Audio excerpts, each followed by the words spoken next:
Question 5 out of the top 10. In House of the Dragon, the Starks and Lannisters are prominent secondary characters, but not primary characters like in Game of Thrones. They're still important, they'd still be starring cast members, but not the core 7, because Game of Thrones had 24 credited as starring cast members. Short version, as I say, they're like Marjorie, Tyrell, Renly Baratheon scale characters. They're important, and they're major faction leaders within the two factions, but the leads are the two branches of the Targaryen family that each of them side with. The Starks side with Rhaenyra, the Lannisters side with Alicent and Aegon II. So because, well, they're not the primary ones and everyone was used to the focus on them, and this would have come up regardless of whether Game of Thrones stayed faithful to the Song of Ice and Fire books or not. Even purely as a book adaptation, so many people were used to the Starks and Lannisters in the books being the primaries that it was weird for some people that the prequels are mostly about the Targaryens and the Starks and Lannisters are in it, just moved around like that. But particularly for a TV fandom who's even more used to these are the core characters. Question is, given that they're not primary as much as they were in Game of Thrones, but they're secondary characters, will House of the Dragon tweak the story a bit to make the Starks and Lannisters more prominent? That is, case in point, devote more focus to Cregan Stark, Tywin Lannister, and Joanna Lannister, because these are the major Starks and Lannisters in this time period. Now, depending on how you phrase this isn't necessarily a bad thing, because we don't have a straightforward book to adapt. It's an outline, it's an in-universe history book, it's an outline. If I were in their position, I would, the word I'd use is stress Cregan, Tywin, and Joanna more. I wouldn't invent stuff. I mean, I'd make sure not to cut them out of, oh, well, we don't really need Cregan, he's kind of a side character. No, these are popular enough that I'd expand on what's already there by showing what was largely off-screen. Well, off-screen, like he does mention, well, this is the campaign in the Riverlands is mostly between the Starks and Lannisters. And all this makes sense of actually show this is what they're doing in the other theaters of the war. It's not even that difficult for Tywin Lannister. Tywin is a member of the Small Council and stays on it when it becomes the Small Council for Aegon II and the Greens. So he'd be in a lot of scenes with Aegon and Alicent anyway. There'd be a Lannister character with a speaking role right there. Joanna is also pretty important in the West Coast theater of the war because she stays at Casterly Rock and the Ironborn attack them. All this you can pretty much work out without inventing entirely new subplots. The loose comparison I'd use, and don't get confused by this, the books don't really show what Robb Stark is doing. It happens off screen, and Catelyn gets reports about it at River Run. The TV show was right to actually show Robb campaigning in the Westerlands. But this is a two-part thing, that when the whole turning Jane Westerling into Talissa thing, they deflect that with, I mean, I have videos where I have direct quotes of this in audio. Benioff Weiss say, oh, all we did was show what was happening off screen. And there's George R. Martin gave an interview that year where he directly contradicted him. He pointed out, this change is not what was happening off screen in the books. It was, in his own words, it was a good idea to actually show Robb in a visual format what he's doing, because in a book you can do that, have someone read a letter, like the fall of Deepwood Motte to Stannis.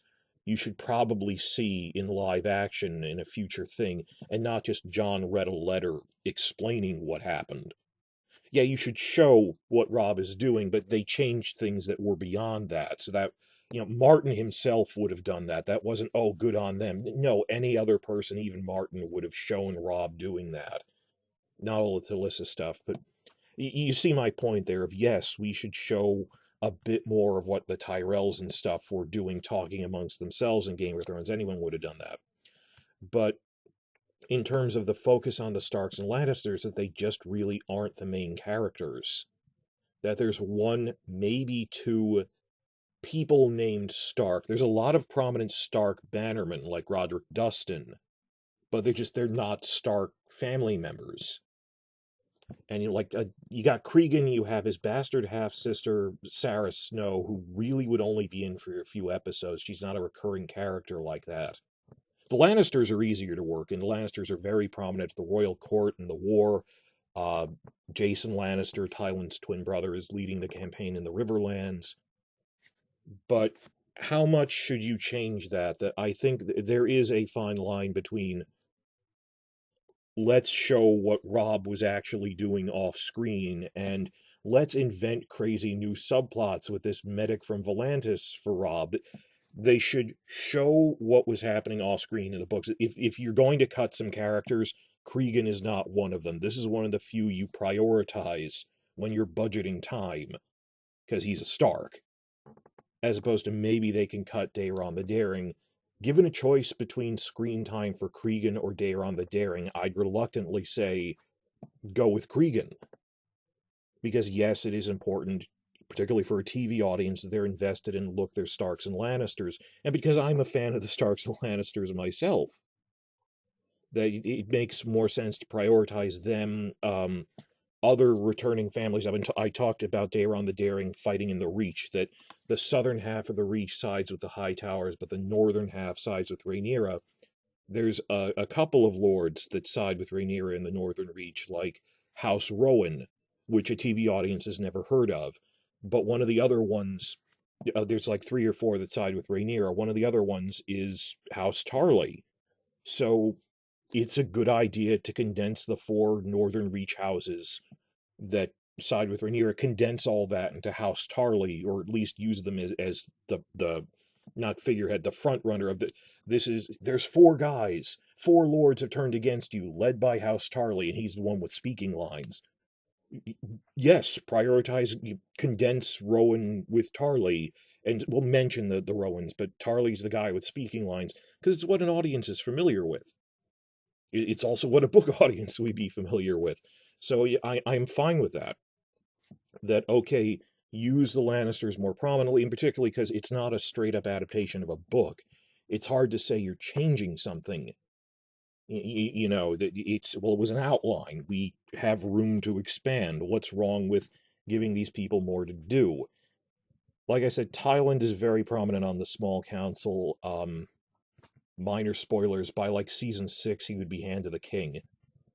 Joanna is also one of my favorite characters in the books. I mean, I'll share this because it was Martin put out a preview chapter for the Westerlands chapter in the World of Ice and Fire, and in the print version they had to edit some lines.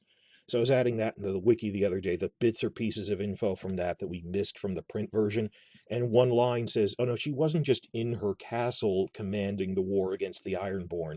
She donned a man's mail and armor from the front lines. Obviously she wasn't fighting with the men, but she was there on horseback in a man's chainmail, commanding armies to fight back the Ironborn because they were invading the coasts. Joanna Lannister's pretty cool. I'm pretty sure they're going to put her in the TV show because we're reasonably sure that they've cast Harold Westerling, who's one of the older Kingsguard early in the reign of King Viserys. And Joanna Lannister was, she wasn't born a Lannister. She's the wife of Jason, the sister-in-law of Tywin. She was born Joanna Westerling.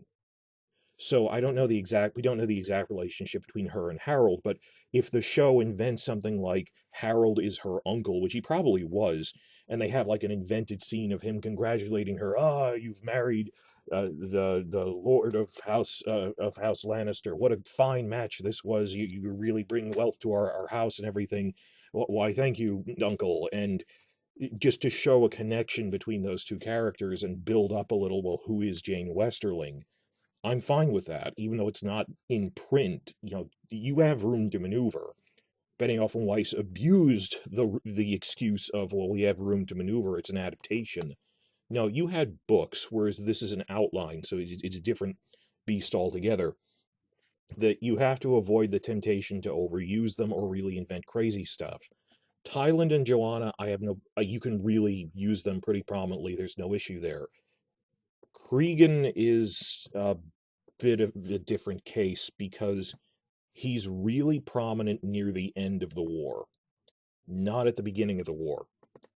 Well, he would, because they go to secure a political alliance with him. He'd be negotiating with them, like in season 2 or 3. At the outbreak of the war, Rhaenyra sends her oldest son to negotiate with him, and there's this whole subplot where he fell in love with Sarah Snow, but Cregan doesn't go south in person. He sends his armies to the south, led by Roderick Dustin. And I don't know if you could condense Roderick Dustin with Cregan, because the armies that go south fight until they're annihilated, and they do a lot of damage. It's just they fought until they ran out of men, and that they all get wiped out. Not Red Wedding style, it's just through attrition, the southern army that the Starks initially send gets used up, and Cregan said, because I'm staying in the north, building up all of our reserves to send an even larger army, it'll take me like 2 years to train it. So that's why he came so late, that they hadn't used up all of their men yet, which makes sense, but it's weird the way the book is structured, that Cregan doesn't come south at first. And thinking on this, assuming the war starts either at the end of season 2 or early season 3, we would probably see Cregan in season 2 or something, but it would be very strange that season 1 of this will probably introduce the current generation of Lannisters, maybe not the current generation of Starks. I really don't see how. But then again, and I have this whole other thing of how will they expand on this. Cregan has an interesting backstory, that during the reign of Viserys, there's this whole thing where uh, his father died when he was young, so his uncle ruled over House Stark and the North as his regent, but then his uncle wouldn't give up rule of the North, and after he came of age, and tried to usurp him, so he led this rebellion against his own uncle to claim the rightful rule of Winterfell. Will they show that on screen in season 1? You see what I'm saying here? That don't invent crap that didn't happen off screen, because there's plenty of stuff that happened off screen that you could mine, expand on it. That if they go, oh, we're going to use Cregan more prominently, I don't know about that. No, because we're going to expand on that rebellion against his uncle. Oh, okay, that has a basis in something. Even so, like in the middle seasons, like season 3 or 4 of this, assuming that they're going by the season breakdown, I think they are, there really wouldn't be a Stark in this. Like, Cregan is really prominent at the beginning when they're making political alliances, and he's really prominent in the late phases of the war, but the mid phases of the war, would they have to just have scenes going back to show this is what the Starks are doing in Winterfell? And it's not like there's 6 or 7 Starks like in the first show, that there's one Stark, he doesn't physically leave Winterfell. I'm not sure how they do that. So working in Cregan more prominently is a bit problematic, but the question 5 is, how will they handle the fact that the Starks are prominent secondary characters in this? Will they tweak the story a bit to make them more prominent? Should they? Like, even Game of Thrones tweaked it a bit to, let's show a little more of what the Tyrells were doing off screen, because we're using Natalie Dormer so prominently as Marjorie. There's right ways to do this, there's wrong ways to do this. I'm optimistic. It's not like they picked some era where... There's some eras in the prequels where there really aren't Starks and Lannisters to speak of in a couple of these prequels. Like, if you were doing first Blackfire Rebellion, they're just not that prominent in it. I mean, they mention them and that they have cameos, but there's some decent Stark and Lannister characters in this generation. It's just that some people literally need a character named Stark or Lannister as their name, and not like, well, I'm Roderick Dustin, I'm a Northman. And people are weird like that. So that is a question of what a lot of mainstream audiences with no knowledge of the source material would ask: who are the Starks and Lannisters in this generation? And a difficult part is season 1, they wouldn't be as prominent unless, as we hope, episode 1 starts with an early thing with the... I just wrote up Westeros.org's wiki article on the Great Council at Harrenhal in the year 101 AC, and all the politics of that. It's interesting that the Starks were one of the few houses that sided with the Velaryons against Rhaenyra's father. And there's this whole political thing of, well, her father, the grandfather, Jaehaerys, his grandfather Jaehaerys was trying to support the Night's Watch by taking land donations, and they opposed that because he said, well, we could administrate them better. We're supporting the Night's Watch anyway. So it's just a cool thing from just working in the politics and background stuff of, if you read Fire and Blood sitting down in it, this is one of the few times the Starks enter the politics of King's Landing. Otherwise, they're aloof from the entire first half of this. They're not in, like, the Faith Militant uprising. After the conquest, they're ignored. This is one of the few times they get into a political fight with the Targaryens, is, we don't think you should be seizing eminent domain, seizing our lands to support the Night's Watch, because we already do that, and we could administrate them better. So a good way to work the Starks in season 1, I think, is show the Great Council at Harrenhal, show the Starks disagreeing with them, then show, like, teenaged Cregan fighting his uncle. You know, it's an exciting time we live in, where tomorrow I could wake up and have casting news again that the ramifications of it are huge. Like, the other day we woke up and, wow, there's a young Rhaenyra and a young Alicent they're casting. Well, I knew the actresses had been cast. I didn't think they were young Rhaenyra and young Alicent. In the comments, actually discuss this. What if we wake up tomorrow and they've announced that they've cast, like, a 15-year-old as Cregan Stark? Well, not 15, because he's supposed to be, he's about Rhaenyra's age. So let's say a 20-year-old, and said, this is Cregan Stark. And you can tell he must, based on his age, he must be a contemporary of young Rhaenyra and young Alicent. You know, being in season 1, he'd have to be, because he's 20 years older by the actual war. If they cast him and bother to announce him, that means they're using him prominently. That would mean they'd show Cregan having a rebellion against his uncle, who tried to usurp him in season 1. And I don't even, it's not an invention, it's just showing off what was happening off screen. I think you can do that very well. And I'd even support that as well. It's what happened. Actually bother to show it. There's other stuff you would want to trim from other great houses that aren't as prominent in this. Jane Eyre, I think they actually should build up, like I said, not just because she's LGBT representation, but because she's Rhaenyra's first cousin. So she's reasonably close to her. There's a few other things that you might want to streamline out. Like, we don't need to work in...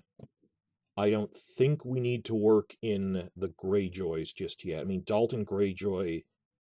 Well, you need to set him up, and they should mention that he's fighting in the Stepstones, but that's a whole other thing, actually. But given limited screen time, you don't set up Dalton Greyjoy if it's an either-or choice. You you show Cregan's rebellion against his uncle, given the choice between those two options of which great houses should we show off in season 1 besides the Targaryens. Yes, this isn't just pandering, it's a good idea to show the Starks and Lannisters, but the way a book fan would try to build up Starks and Lannisters by showing, plot, not just let's randomly have Cregan hanging around King's Landing in the reign of Viserys I for no logical reason, just to have a Stark face on screen. That's the way a TV hype fan would do it, and I'm really opposed to that. So you see, this is one of the core questions we have, not, hey, are they going to, from that other list, what color are the dragons? When is this show set? Or even, will this show have cameos by Emilia Clarke? It's actually a recurring role. Or will this show retroactively explain Dany going insane? It can't, because it's made up. This is a question I would directly pose to the showrunners, and there isn't even necessarily a wrong answer. Look at how much discussion it can pose. How much are you going to tweak this to show the Starks and Lannisters because they're really popular? And it's not even inventing stuff, it's just expand on the few points about Cregan and Tyland and Joanna that we have in the outline. I think that's a good idea, and I think I look forward to your stuff in the comments section. Please write about this, of how much should we see the Stark and Lannister characters.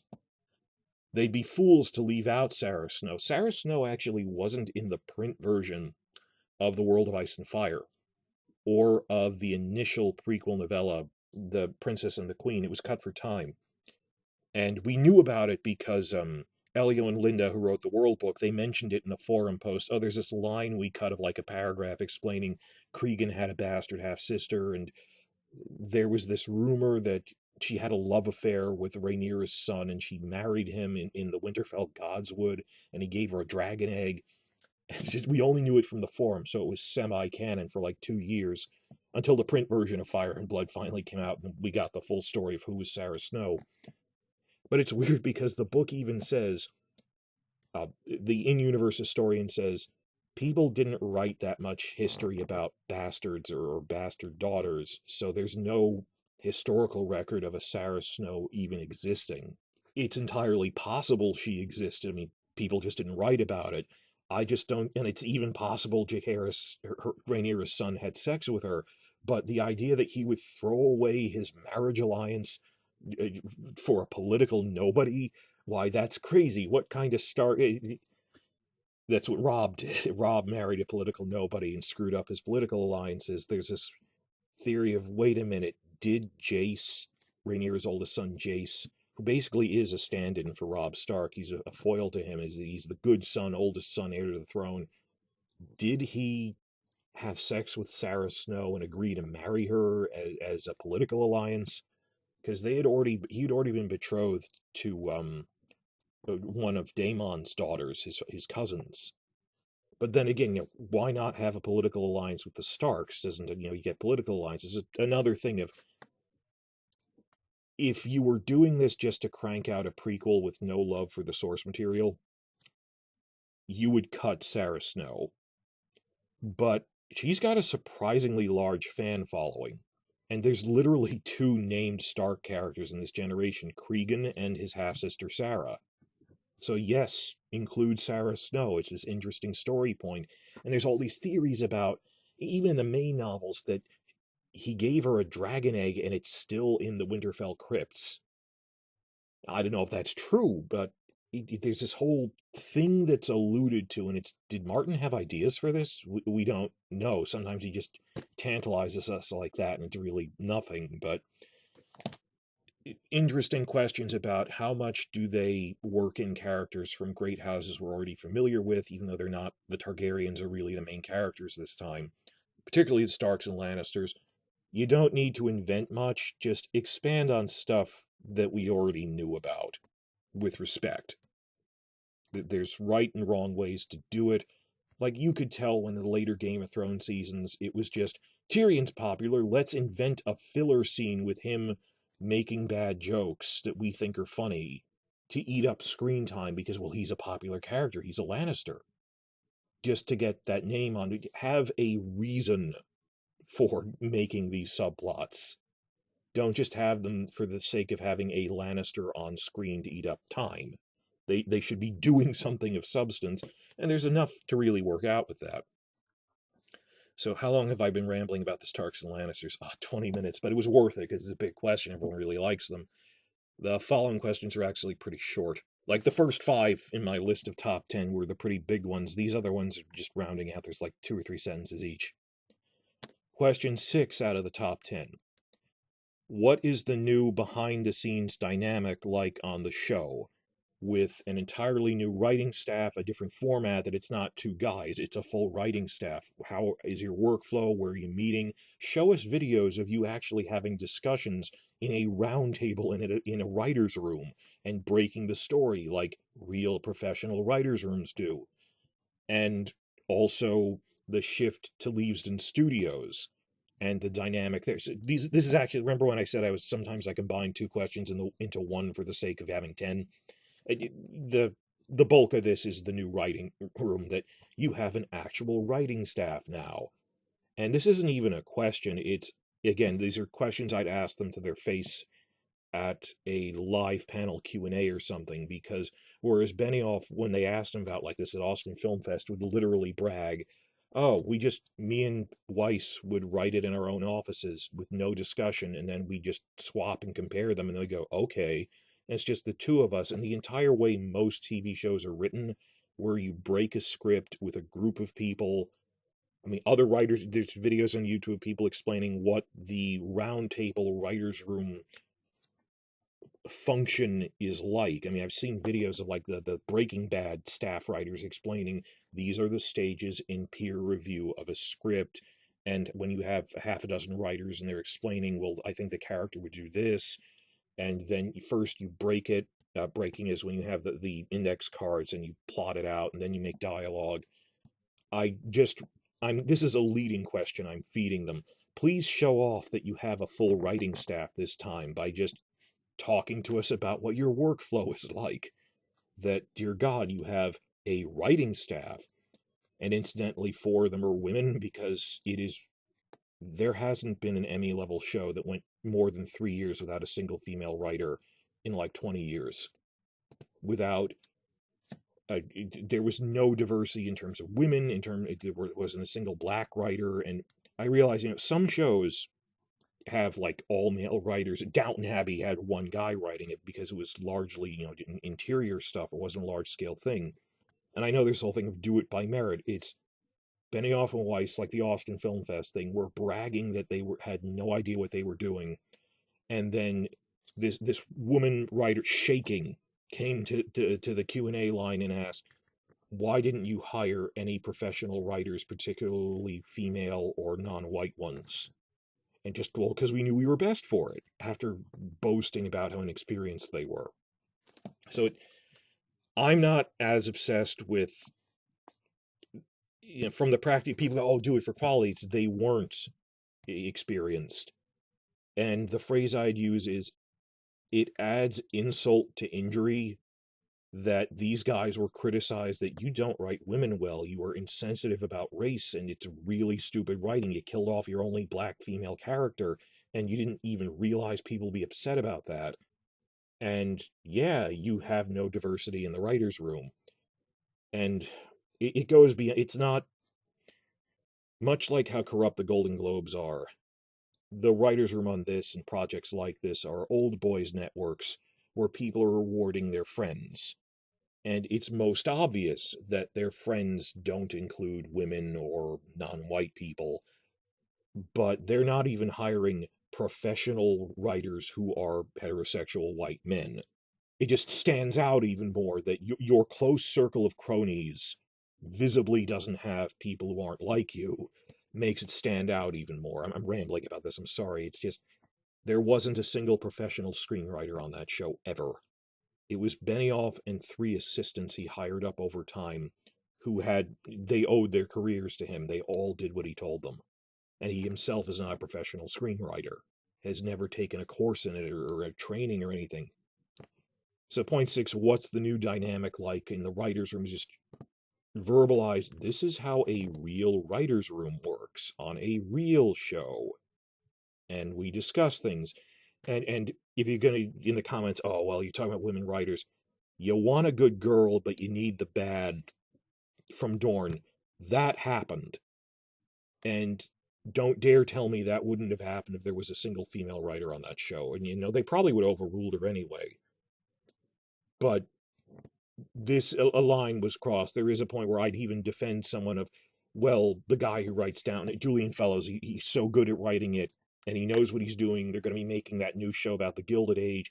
Do they really need to force more writers into something if he's writing this well?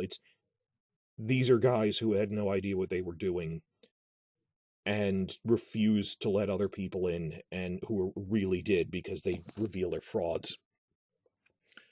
And the other part of that is, I just let them talk about this because it's something that I would talk about, that the production hub moved from Belfast, Northern Ireland, to Leavesden, England.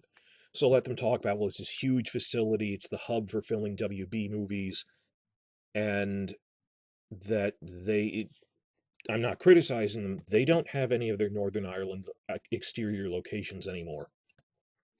And I checked, that doesn't affect most locations, that a lot of the returning stuff like King's Landing was filmed in the Mediterranean anyway. So the only thing they really lose are a lot of stuff at Castle Ward, which was used as a generic field in the Riverlands, or a generic forest in the Riverlands, which it wasn't a building, so you can find other fields and forests easily enough that, okay, they look a little different, but okay. In Cornwall, in Spain, I checked, the one exterior location which we would lose is Harrenhal, which actually does appear prominently in the Dance of the Dragons. I'd say this to them verbatim. I checked, the one thing you're really losing is Harrenhal. That was down at Bamfield. I know that Harrenhal would appear in the Dance of the Dragons. So much of it is CGI or matte paintings, though. How are you addressing that the physical locations are a little different? And just the logistics of that. So, question 6 here, what are the different behind-the-scenes dynamics now that you have shifted to an actual full writing staff? What is the behind-the-scenes process with that? What's it like moving to a new production hub? I'm mostly asking this because these are things that they could plausibly talk about in an interview. And I'm interested in it mostly. This is how a normal show functions. Question 7 out of 10. What will the designs look like in this prequel era in terms of costumes and props? To a large extent, I'd said try to ask things they can talk about, and I realize a lot of this we'll have to wait and see, but Ryan Condal actually already did talk about this a little bit. One of his first interviews about this, with Behind the Trailer, he said it's set 2 centuries before Game of Thrones, and yes, we have an entirely new production team, a new production designer, and a new costumer, Janie Tamim.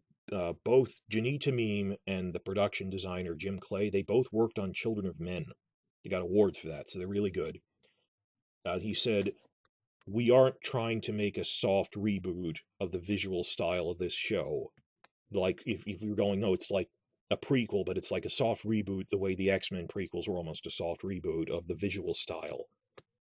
That, because some of the A Song of Ice and Fire artwork can be very different from what the show did. That, no, we want this to look like it could be set in the same universe as Game of Thrones in terms of it's gritty, there's aged leather, that it looks like something that could exist from then, and not like this really different Renaissance fair almost like quality to the some of the artwork for what Cersei dresses like is very almost 1500s in some of the official calendars and stuff. He said, no, it'll look like from the world of Game of Thrones, but it's set 200 years ago.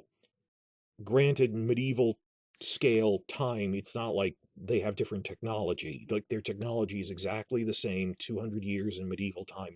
It's pretty much the same. But the point is, he said, these are different characters. So the specific personal clothing style of Cersei or Marjorie Tyrell, they don't have that because they're individuals. Rhaenyra has her own style. Fashions change from one decade to the next, so the technology is the same, but the things on the level of personal fashion styles are a little different. So we've been having fun, of course, picking apart the costumes that we've seen in promo photos for Rhaenyra and Alicent. And I'm not sure how this would affect props. I mean, like, a chair is a chair, but like, historically, even in the Middle Ages, like 200 years apart, like 1100 versus 1300, there were slight differences in art styles or architecture. Not that much, but what are things going to look like in this? Oh, one returning person is the guy that makes all the metal armor for costumes, not the weapons, the armor, like plate armor for the Lannister soldiers. Simon Brindle from Game of Thrones. He's returning for House of the Dragon, which we thought was really nifty. Wow, he's like the one production guy that came back. Well, other people are like the staff linguist came back, the music composer came back, but wow, Simon Brindle came back. I mean, I think there's only so many people in Europe who are specialists in making recreation medieval plate armor. So he's probably coming back to this. They have a new person who makes swords, though. That's a different person entirely. But in terms of the costuming, just what will all of this look like? I look forward to the first big, long, sit-down interview with a magazine that the new costumer does, Janie Tamim. where she explains, this is my approach to the overall visual aesthetic of this prequel era. That how do we visually differentiate this? Like, how would you visually differentiate the 1200s high Middle Ages from the 1400s late Middle Ages? That it's a different era. It looks like it's the same world, but this is why I made these specific design choices for Alicent or Rhaenyra. And just, it's hard to verbalize this, the feel of a time and place. The visual aesthetic, which, that's vague, but this is a question I would ask, which Condell has briefly talked about before. Otherwise, I wouldn't ask. But he's talked about it a little, and mostly this is stuff I'd like to ask Jenny Tamim and their designers, because this is a whole new show and a whole new era.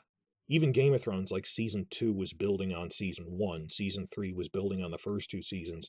This is a huge break in terms of style. It's a different time period, different set of characters. So what'll stuff look like in terms of costumes, props, specific fashions by specific characters, that sort of thing? We'll find out eventually. It's just also not just looking at it. I want to know what were the ideas behind it. Interviews with the costume designer, which we'll eventually get that. Question 8. Moving on from the style stuff, well, related to that. How will they distinguish each dragon as its own unique character and personality?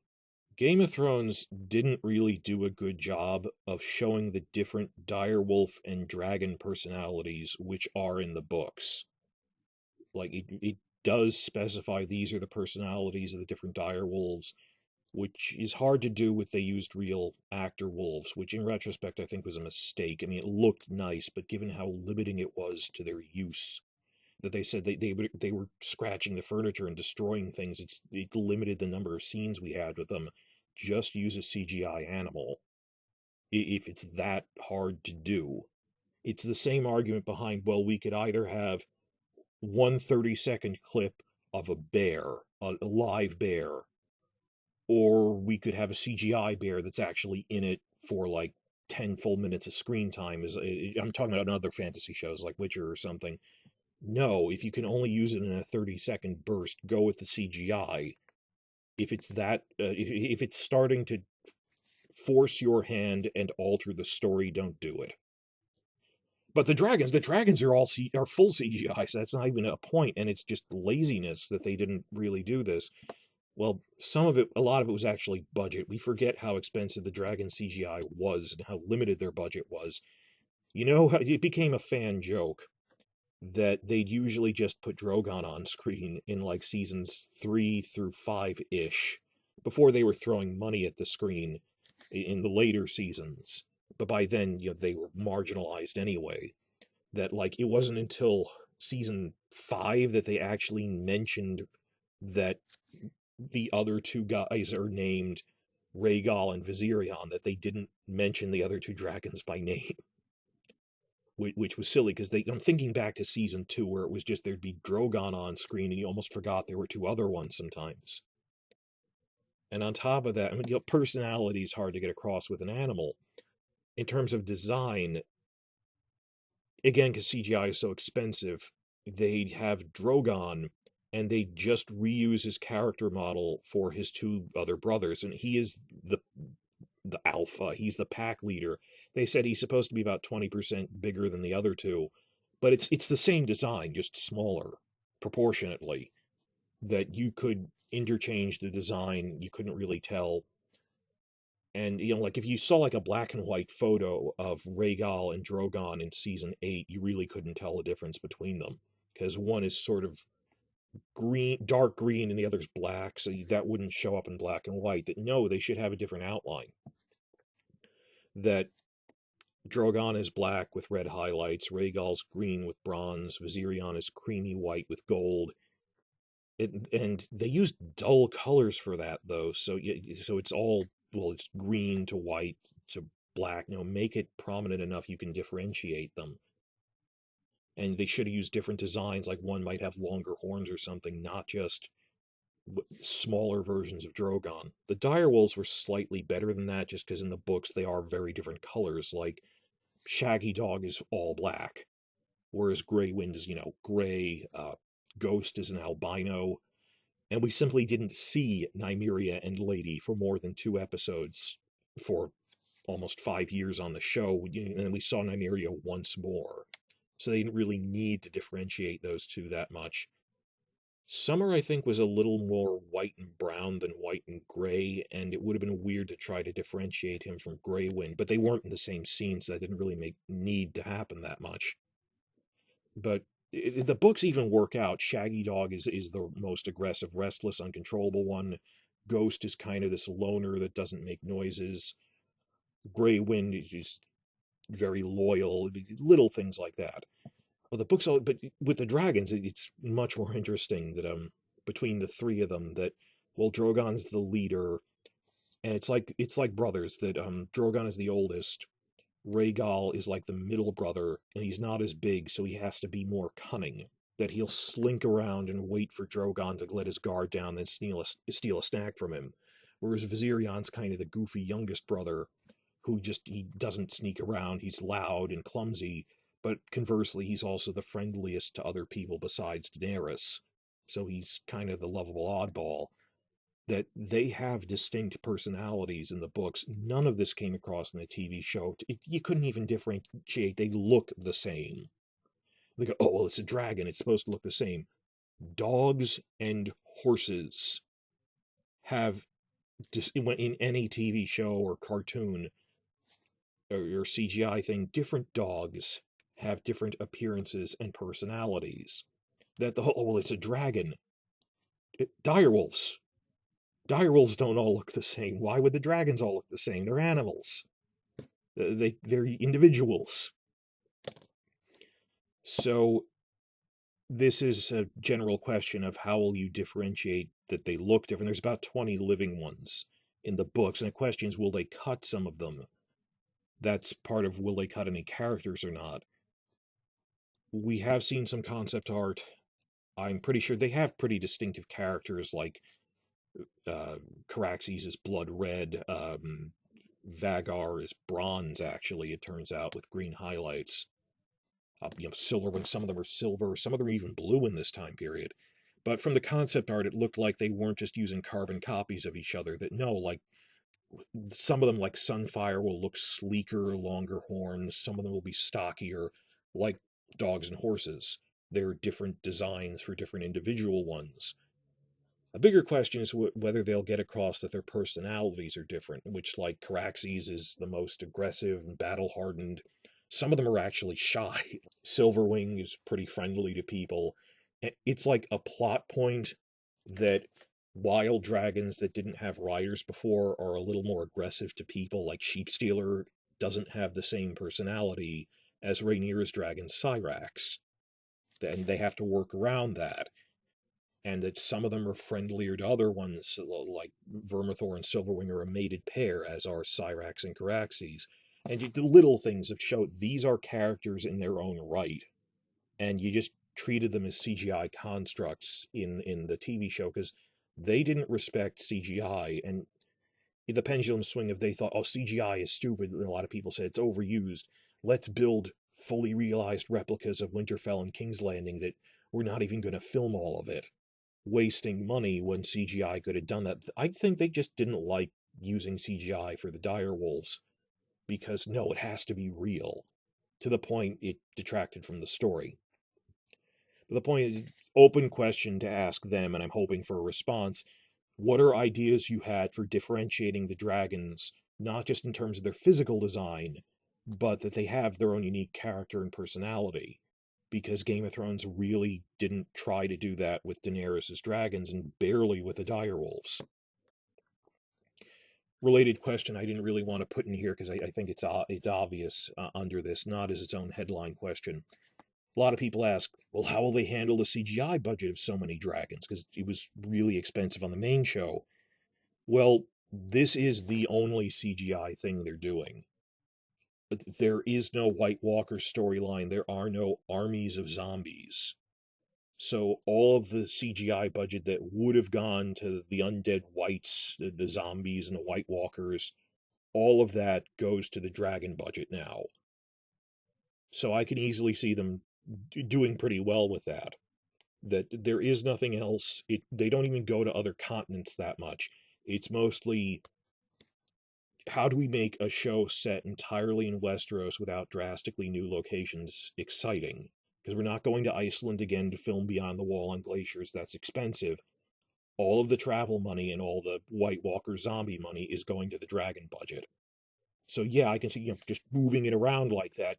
It's a civil war where both sides have dragons. That's the selling point. That's what all the budget is focused on. So I don't consider that a primary question. But we mentioned, well, if I were talking to him live, I'd go, "Oh yeah, the White Walker CGI budget's going to the dragons. I assume that's, you can use more dragons on screen because it's all the focus now, right?"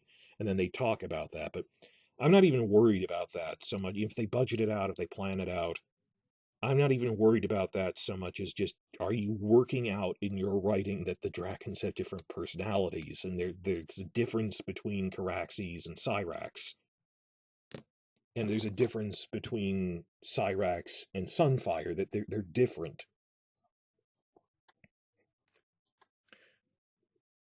Question 9. This is one that someone else suggested but was already in the back of my mind. How will they show the POV of the small folk, the commoners? The novella is just an outline, so it didn't stress this. But Game of Thrones itself cut out a lot of material from the books, which was actually very important. And even the writers, like Cogman, would acknowledge, "Oh, yeah, we cut a lot of the Riverland stuff." And it's like, you're laughing it off. "Oh, well, I regret that." Then you shouldn't have done it. They cut a lot of material from Arya and Brienne chapters, that they don't have a POV who is a commoner, but they have Arya and Brienne wandering through the devastated Riverlands, and they're showing us just how much the war has gutted the region. That entire towns, I mean, not villages, towns are burned out. Salt Pans is gone. Major towns have been destroyed and burned to nothing. That a big part of Martin's low fantasy world was showing, this isn't some glorious war against orcs and stuff. They are devastating the countryside. The commoners don't care who plays the Game of Thrones among the High Lords. That all they know is, my entire county was burned to nothing. And Maribald's speech about the broken men, that a lot of them were just, their town got burned out, they joined up as levies, and then they just turn into brigands because they have nothing to go back to. That this is what war does. And in terms of the War of the Five Kings, a lot of it is like the medieval, Reformation. A lot of it's like the 30 Years' War. I know a lot of my readership, a lot of the people who visit my channel are from Germany, so I mean, please talk about this in the comments, just how the long-term effects of the 30 Years' War on the lands of Germany, and what became Germany, because so much of the 30 Years' War was fought there in different phases. It's all the great powers would, as soon as the German princes exhausted their own forces, then France would send in armies, then they get exhausted, so then Denmark sent in armies, but they were fighting in Germany. They get exhausted, so then they sent in Sweden, and back and forth, just on a scale of centuries. Germany was gutted by those wars, by the 30 Years' War. That it's not, oh, let's have a war. It's, when we devastate a region, it takes literally decades to rebuild to where we were before.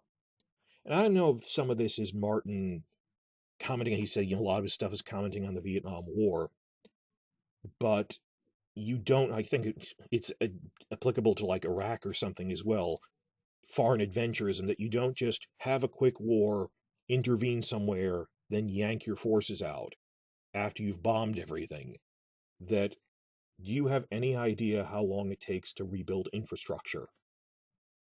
Like World War II, we had the Marshall Plan to rebuild Europe. It is a massive multi-year undertaking to recover from a war. Again, ask Germany, ask France. The Marshall Plan, it's the stupidity of, the Lannisters you'd ask, even right before the Red Wedding, even if the Lannisters were to hypothetically win by, I don't know, casting a magical curse on the Stark armies, or poisoning all of them, or betraying and killing all of them under a flag of peace at a wedding, that even if, snap your fingers, all the Starks drop dead, which they then did at the Red Wedding, too much had already been destroyed. That I think that was the brilliant thing about Feast for Crows, was really showing that. And it's a subversion. Look how realistic this is. That the Stark-Lannister war had back and forth in the Riverlands had gutted the region so much that even if the Lannisters managed to win by waving a wand or betrayal or whatever, it's already a Pyrrhic victory. That they've won over a mound of ash. There is nothing left. That you're fighting over corpses in the Riverlands at this point, and just the realization that whoever wins, even if my enemies drop dead, it will take decades, it will take a generation to rebuild from this. The economy doesn't just bounce back like that.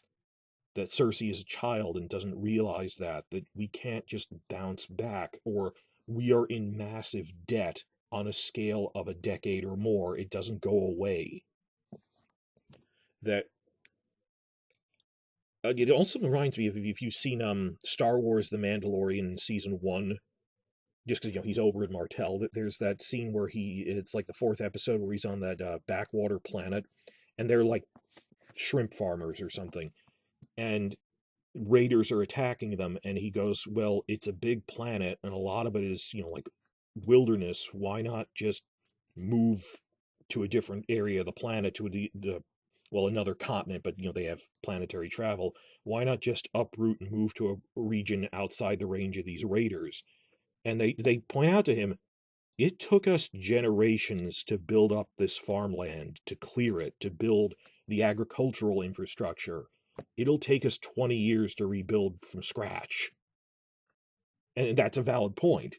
That, well, we could run, but we've drained swamps, we've built aqueducts, we're farmers, it's not like it's anything huge, but it was work for us. That when you burn out a city like that, at various points by the end of all of this, King's Landing, Lannisport, and Gulltown, 3 out of the 5 big cities, are devastated at the end of the war and the aftermath in Gulltown. And you don't just bounce back from that. And that the stupid leadership like Cersei, they just treat it as a game. And that, no, this is a massive time investment of money. So when your villagers are just, or even a major town in the Riverlands like Salt Pans, when it gets destroyed in Feast for Crows, there is nothing left in the Riverlands. In War of the Five Kings or in the Dance of the Dragons, that they fight a guerrilla war. They literally have a scorched earth policy to fight the Lannister armies, and they burn everything in their path to deny it to them. And then they have nothing left. That, okay, we defeated the Lannister armies, that the Riverlands are gone. To the point that Alice Rivers manages to basically set herself up as the Witch Queen of Harrenhal, because there's no one left to fight her. There's just broken men and brigands everywhere. That there is no food left. There are no crops. It's just ash. And particularly after the Greens use Vagar in it. All right, you're going to scorched earth us. We'll scorched earth you back with dragons, and just burn it out. That, imagine the town you grew up in being burned and destroyed, even by human armies, to the point that there aren't 2 boards of wood nailed together anymore, and there is nothing. And it will take a decade to recover, or a generation. That they said, in the book, it very clearly says, Westeros did not fully recover from the Dance of the Dragons until the time of Rhaenyra's grandson. Think about that, just how bad this is, and it's not a game. Rambling about this, and just how much the TV show missed that, and I hope a future adaptation does stress the Maribald speech, the broken man speech, which Martin says is one of the most important parts of the book, and his views on war and stuff, that this isn't something that just, we'll burn out that Vietnamese village with napalm. And it's just, you destroyed infrastructure that it took them a generation to build here. And even if they're on your side or it was the enemies, the land is useless now. You know, we had to burn that village in order to save it, that the Riverlands are gone. So it's also like the fighting in the Low Countries in the late Middle Ages was pretty bad too. And then the 30 Years' War, just there isn't anything left, and the stupidity of this. So people have asked, will we see the POV of the small folk in this? I really hope we do. Because Fire and Blood was an outline, we didn't even have that, like the way we could have Arya doing that. We would see bits of it in the Riverland story arc, with Alan Velaryon and all the other Adam and Alan Velaryon going around trying to rally armies, the Tullys. I think the way to do that is to at least have an Arya-like viewpoint character, have the Blackwoods, like Black Alley Blackwood, Benjicott, and their allies, the Tullys, like Oscar, show them seeing just how hard hit the Riverlands are, and have like villagers come to them pleading, my everyone is dead, my village is destroyed. I don't think you could invent I had this crazy idea of invent a family of commoners like how the Heddles, who own the inn at the crossroads, either focus on the Heddles as like an everyman family, or in my head, this is a very stupid idea, I said, invent a family of small folk called the Maribalds, that their surname is Maribald in honor of the Broken Man speech, and start out with, it's basically acting out the Broken Man speech, have a couple of sons, a couple of daughters, and then over the course of the war, through all this, show that some of the sons just die in camp disease, some of them die randomly, the daughters get raped or killed, and the surviving son has become like a broken man who's just a brigand because he has nothing left to go back to, and he's just living one day to the next. And they started out with, this is going to be a glorious war, and by the end there's nothing left.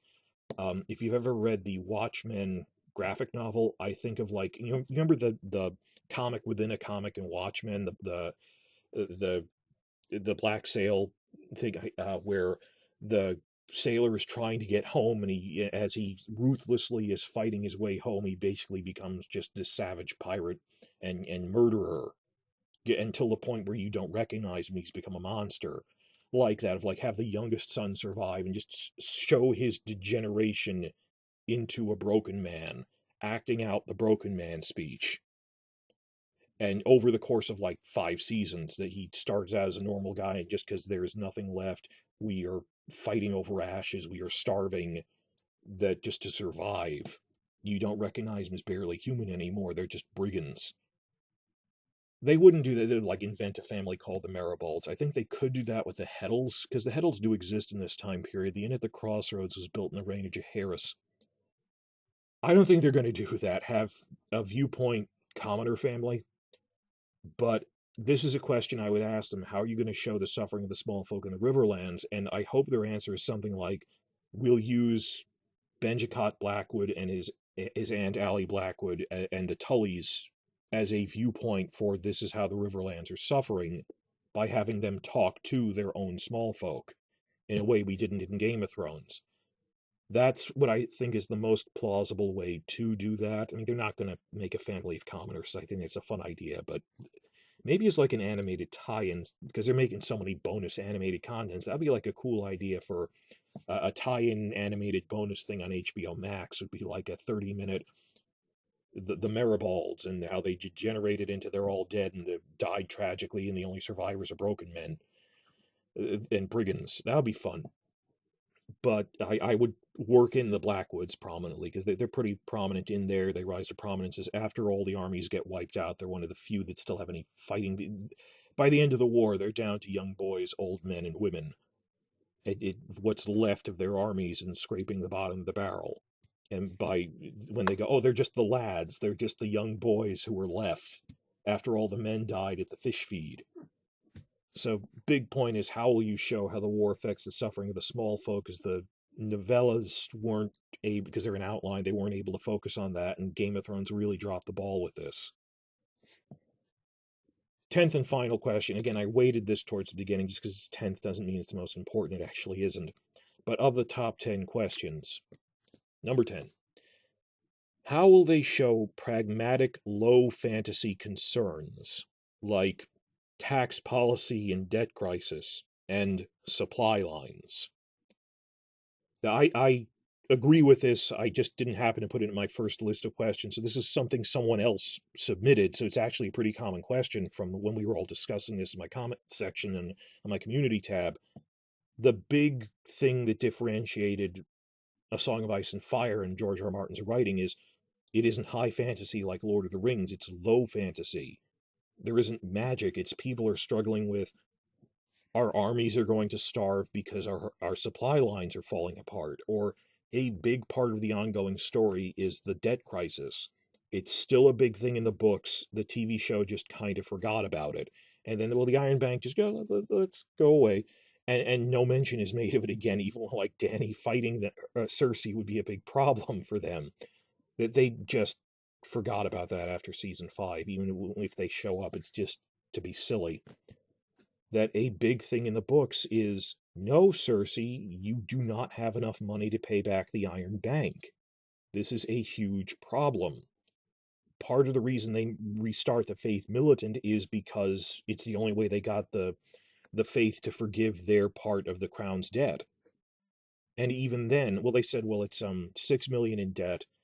Half was to the Lannisters, like 1 million was to the Faith, and about 2 million or so to the Iron Bank, and we can't pay them back. We have less money than we originally did, particularly because we owed ourselves half of that money that the Lannisters won. They had paid Robert that 3 million, and now that he's dead, there's no one left to pay them. So they're now really in debt, and it reaches a point where the Iron Bank says Cersei will never pay us back, and she is being flippant with them and downright insulting, so they go, screw it. We will back Stannis and give him loans to hire 20,000 mercenaries and raise new armies in the north, which just they kind of trailed off and forgot about in season 5. That is a big plot point, that the Iron Bank will raise other armies against Cersei now. Or there's even a brief chapter with Jon Snow at the Wall with when Tycho, the banker, visits there. He says, we would support Daenerys because of her anti-slavery agenda. That while Volantis and a lot of the other southern free cities are mobilizing against Daenerys, Braavos, arguably the most powerful free city because of all the banking, they support her because they're very anti-slavery. And it just, but pragmatically like that bankers are important, that the debt crisis and who the Iron Bank wants to support affects what armies are around, or that they're harassing supply lines. A lot of armies get defeated using scorched earth tactics to starve them out. This isn't like the Siege of Storm's End, for example. It's a siege and they're starving them out. It isn't some cinematic, miraculous victory, but that's what a lot of medieval warfare was when you were besieging people. You didn't force the siege, you starved them. That a major driving force also with Robb and the other characters is we don't have enough food. That early in the war, when the Tyrells have sided with Renly, that so much of Westeros has sided against the Lannisters, they control this thin strip in the center between the Westerlands and King's Landing, neither of which are food-producing regions, so they're running out of food. And that one of the reasons they side with the Tyrells is they have enough food to keep food riots from happening again. The people are starving, and there's riots for bread in Book 2. This isn't high fantasy, wielding magic and stuff. So things like the tax policy, the debt crisis, harassing supply lines as a military strategy, pragmatic low fantasy things. And the problem is, later Game of Thrones seasons really ignored that. Not just that they forgot the debt crisis, but basic military strategy went out the window. And they'd have deus ex machina victories with zero logical setup, such as just the failure of the Battle of the Bastards, which it was good stunt work, and I commend the stunt team and the director for doing what he could, but any discussion of the plot logic behind it makes no sense. Why didn't Sansa tell Jon about the Vale army? how the hell did the Vale get past the Bolton garrison at Moat Cailin? Does no one use scouts anymore that they didn't know they were coming until they were already there? Little thing, it all builds up like that, and that's just Battle of the Bastards. Then it would be things like dragons can't zip across an entire continent, that they have a certain limited range.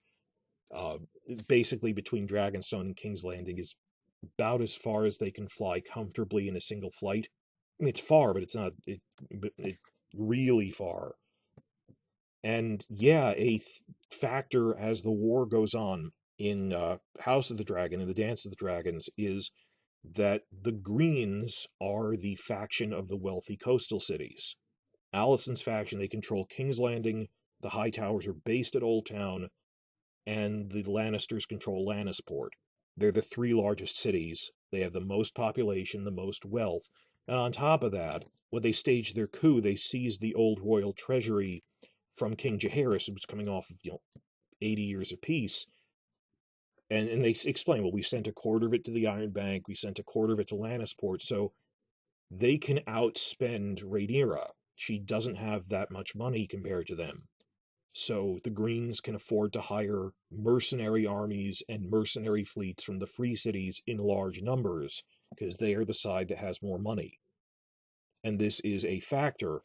And it becomes a problem for Rhaenyra that, okay, I managed to control the northern half or so of Westeros.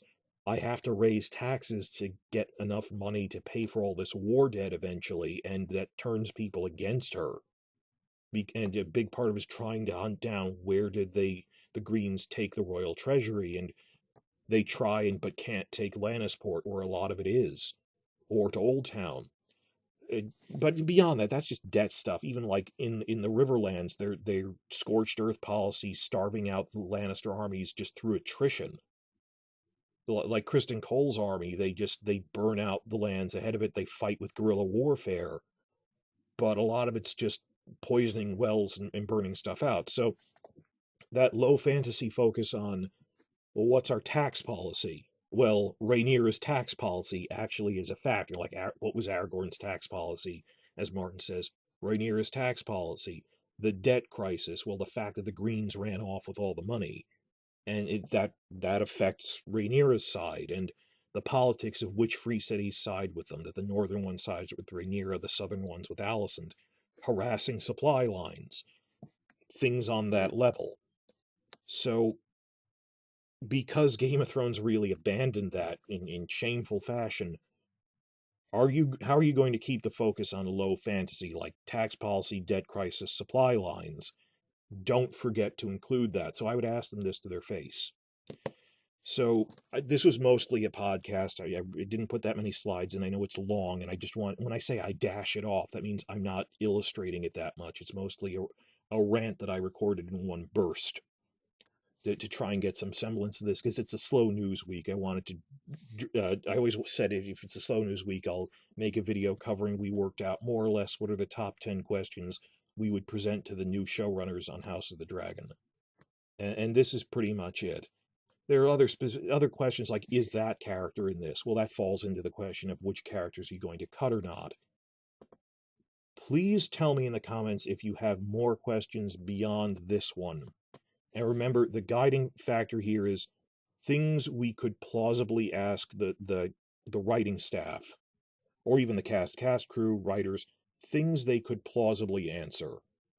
Specific answers we're looking for here. And if I haven't thought of anything, like, well, how are you going to deal with flashbacks, personality, what's it like getting in this character's head, but mostly writer questions like, well, how are you approaching this adaptation? How are you planning it out? It's fun that it's not Benioff and Weiss anymore, but just even if we were in this alternate universe variant where Game of Thrones was actually faithful to the books, these are questions we'd have about a prequel era anyway. Well, how are you going to go about adapting this? So if I get enough good questions, I will make a follow-up video, and I'll read off your questions. So please put time and effort into that. But it's, again, don't ask, who is Jon Snow's mother? It's like plot mysteries that they're not going to tell you, or how are you going to overcome stuff from Game of Thrones which was bad? And They're not going to answer that, and there is no answer that will it be good. That's not that. So, and mostly focused on season 1 right now, because it's the one they're making. So think this is stuff from the Rogue Prince era, the reign of Viserys the First. I would try to directly ask them, hey, are we going to see the Great Council at Harrenhal with Jaehaerys and stuff in 101 AC? They probably wouldn't answer that, but there's an off chance they might. So throw that in. If will we see the Great Council of 101? How are they going to address this? What are other fantasy things that they might put in? It's very stupid. I was always annoyed that Game of Thrones left out some of the other megafauna.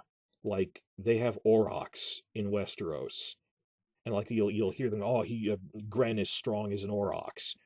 Can you show one of those? Or like a shadow cat? Shadow cats don't really have a one-for-one comparison to an earth animal. They're like a lynx that's black with white stripes, and they're the size of a cougar. So the little things, what other animals could we see besides dragons that are just things from the background in the books I always wanted to put in? Another question I have is, will money values be different because of inflation? Seriously, like in the Dunk and Egg novellas, money is visibly, obviously different values. It's like money is worth 3 times more in the Dunk and Egg era. No, it's the number values are 3 times higher in the Dunk and Egg era. That in Game of Thrones, 1 gold dragon is enough to buy a horse. In Dunk and Egg, he gets 3 gold dragons plus change for a horse. That money, it's clearly inflation is at play. Well, we never really got money values for the Dance of the Dragons era, even in the books. Just, hey, I realize even Game of Thrones didn't really put that much thought into money, and you had to pay attention to it anyway. But are you going to keep track of little things like the money would be different values due to inflation, or just little things, or music, uh, other changes going on in the background that I can't think of, or just stuff that they might have thought about? I'd be interested in, and I can't even guess. These are the 10 I was able to come up with consulting other people. What are other questions you would ask? Big questions, small questions, things you would put to the writers, and mostly season 1 stuff.